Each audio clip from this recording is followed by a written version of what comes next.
Olá! Hoje a gente vai conversar sobre anarquia. Mas calma, não do jeito que se costuma pensar, como um sistema político caótico.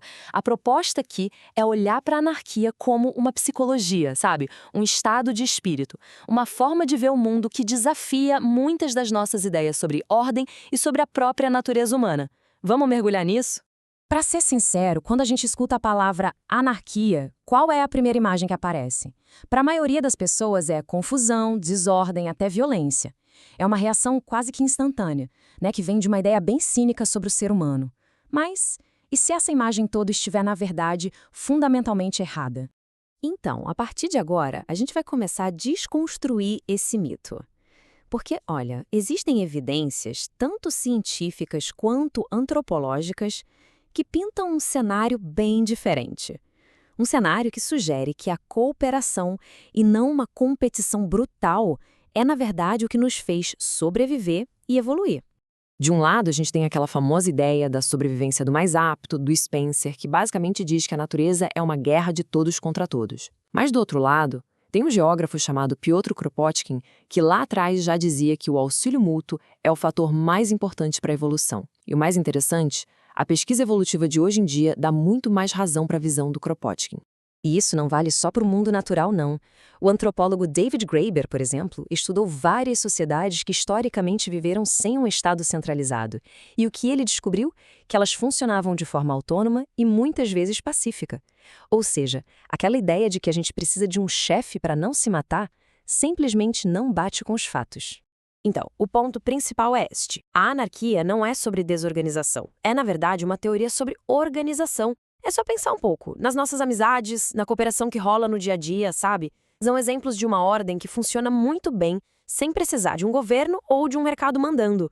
A pergunta de verdade é: que tipo de ordem a gente quer construir? E é exatamente isso que nos leva para a ideia central de hoje, a de que o Estado não é só uma coisa lá fora, uma instituição. É algo que a gente acaba internalizando, vira um estado de espírito. E como funciona essa estrutura mental, esse estado de espírito que vamos chamar de estatista?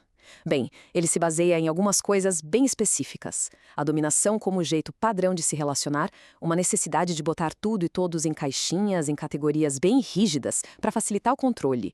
E, na base de tudo isso, o medo. Agora, o que a gente vai fazer é colocar esses dois modos de pensar lado a lado.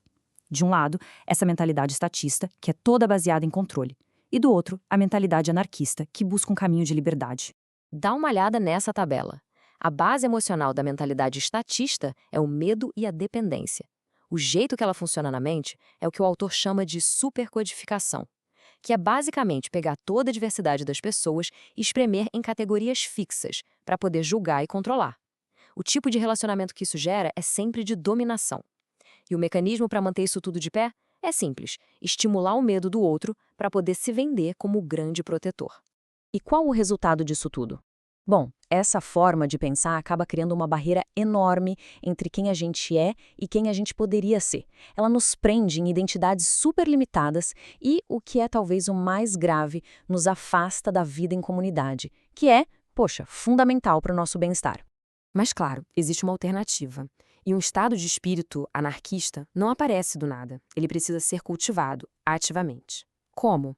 Por meio de relacionamentos que são baseados em princípios totalmente diferentes: liberdade, igualdade e amor.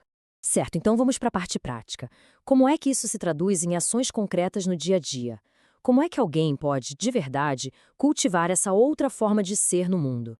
A palavra-chave aqui é prefiguração. A ideia é bem simples, mas é muito poderosa. Em vez de ficar esperando uma grande revolução no futuro, a gente começa a viver os ideais que queremos ver no mundo agora. É identificar valores como, sei lá, auxílio mútuo ou autogestão e começar a praticar no nosso cotidiano. É dessa prática que novas formas de ser, novas subjetividades, podem começar a nascer. E isso nos leva a uma diferença bem importante sobre o que significa ser um indivíduo. A pensadora anarquista Emma Goldman dizia que a individualidade não é uma coisa pronta e acabada. É algo que está sempre crescendo, mudando e que é a fonte de todo o valor. E esse slide aqui mostra a diferença de um jeito brilhante. O individualismo, do jeito que a nossa cultura entende, nos vê como átomos isolados competindo uns com os outros. Já a individualidade, na visão anarquista, é diferente. Ela reconhece que cada um de nós é único, mas que somos, por natureza, interdependentes, conectados com a comunidade. Não existe um conflito real entre um indivíduo pleno e uma comunidade saudável. Agora a gente chega no que talvez seja o coração emocional dessa psicologia. Uma força que, nesse contexto, se torna uma coisa profundamente política: o amor. A oposição não podia ser mais clara. Se a base de toda a mentalidade estatista é um medo constante, a base da mentalidade anarquista é o amor. Onde um existe, o outro não consegue florescer. É uma escolha de fundamento. Mas que tipo de amor é esse? Não estamos falando só de amor romântico, de casal. É um conceito muito mais amplo. É como se fosse um amolecimento das fronteiras que a gente cria para se separar dos outros.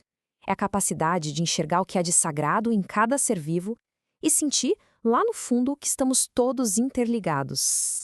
E aí vem o resultado prático disso tudo. Quando essa interconexão é sentida de verdade, o medo da escassez, o medo do outro, ele simplesmente se dissolve.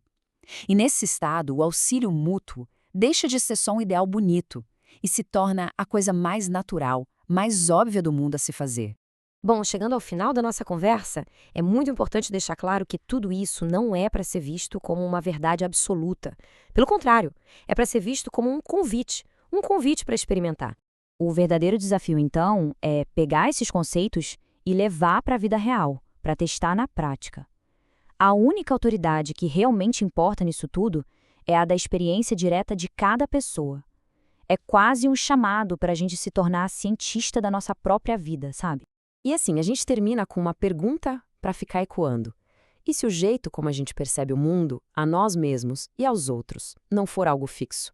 E se um outro estado de espírito, um que não seja baseado no medo, mas sim na liberdade, na igualdade e no amor, for realmente possível?